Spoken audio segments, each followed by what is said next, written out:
ஒரு மனுஷனை படைக்கலாமே என்று எண்ணி ஆண்டவர் ஒரு மனுஷனை படைக்க ஆயத்தமானார்.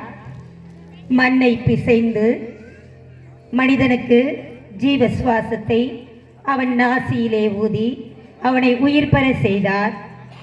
அவனுக்கு ஆதாம் என்று பெயரிட்டார். ஆதாமை தான் படைத்த படைப்புகளை எல்லாம் சுற்றி காண்பித்தார். அவனுக்கு ஒரே ஒரு கட்டளையை ஆண்டவர் கொடுத்தார். இதோ நன்மை தீமை அறியத்தக்க இந்த விருட்சத்தின் கனியை மட்டும் நீ புசிக்கவே புசிக்க கூடாது, நீ புசித்தால் சாகவே சாவாய் என்றார். மனிதனும் அதை கேட்டுக்கொண்டார்.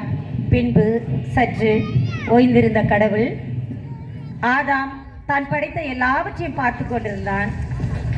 ஆண்டவர் ஆதாமை தனிமையாய் மனிதன் இருக்கின்றானே, அவனுக்கு ஒரு துணையை உண்டாக்கலாம் என்று எண்ணிய ஆண்டவர் ஒரு மனுஷியனை படிக்க வேண்டும் என்று நினைத்தார். ஆதாமுக்கு ஆழ்ந்த நித்திரையை வரவைத்தார். அவன் நித்திரையை அடைந்தான். அப்பொழுது அவன் விலாவை எடுத்து ஒரு மனுஷிக்கு வைத்து ஒரு மனுஷியை படைத்தார். அவளுக்கு ஏவாள் என்று பெயரிட்டார். அவர்கள் இருவரையும் எல்லாம் தன்ற படைப்புகளை சுற்றி காட்டினார். இவைகளெல்லாம் ஆண்டு கொள்ளுங்கள், இவைகளுக்கு நீங்கள் என்ன பெயரிடுகிறீர்களோ அதுவே இவர்களுக்கு பெயராக விலகும் என்றார். அப்பொழுது 7ஆம் நாளிலே நம் தேவன் ஓய்ந்திருந்தார். ஒரு நாள் ஆதாம் வெளியே சென்றிருந்தார்.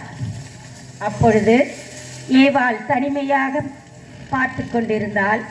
அப்பொழுது சர்ப்பமானது ஏவாளை பார்த்து, ஏவாள் ஏவாள் எங்கே இருக்கிறாய்? ஏவாள் என்னப்பா, நான் தான் சர்ப்பம் பேசுகிறேன், இங்கே வா ஏவாள், என்னை வந்து பாரேன். இதோ இந்த மரத்தில் இந்த கனி எவ்வளவு சுவை மிகுந்து தெரியுமா?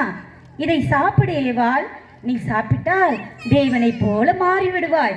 எடுத்துக்கொள், எடுத்து என்னை சாப்பிடு.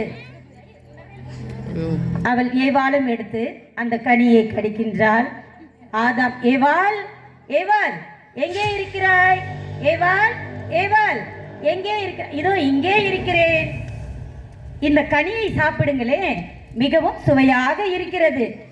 ஏவாள், நீ எந்த மரத்தின் கனியை சாப்பிட்டாய்? இதோ இந்த மரத்தின் கனியை. ஐயோ, ஆண்டவர் இது கட்டளையாக கொடுத்தாரே, இந்த மரத்தின் கனியை சாப்பிடக்கூடாதே, இதை சாப்பிடும் நாளிலே நாம் சாவவே சாவோமே என்று அவர் கட்டளையிட்டு இருக்கிறாரே. ஐயோ, எனக்கு வேண்டவே வேண்டாம் இந்த கனி.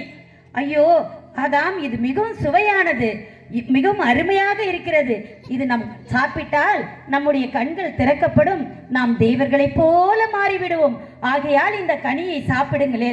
அப்படியா, கொடியேவாள், நானும் சாப்பிடுகிறேன். இருவரும் அந்த கனியை புசித்தார்கள். அப்பொழுது முதலாவது பாவம் பூமியிலே விதைக்கப்பட்டது, நமக்கு சாபம் கொடுக்கப்பட்டது. இறைவன் இவ்வாறாக உலகத்தை படைத்தார். நமக்கு எவ்வாறாக பாவம் வந்தது என்பதை நம்முடைய பிள்ளைகள் இப்பொழுது உங்களுக்கு நடித்து காட்டுகிறார்கள். நன்றி.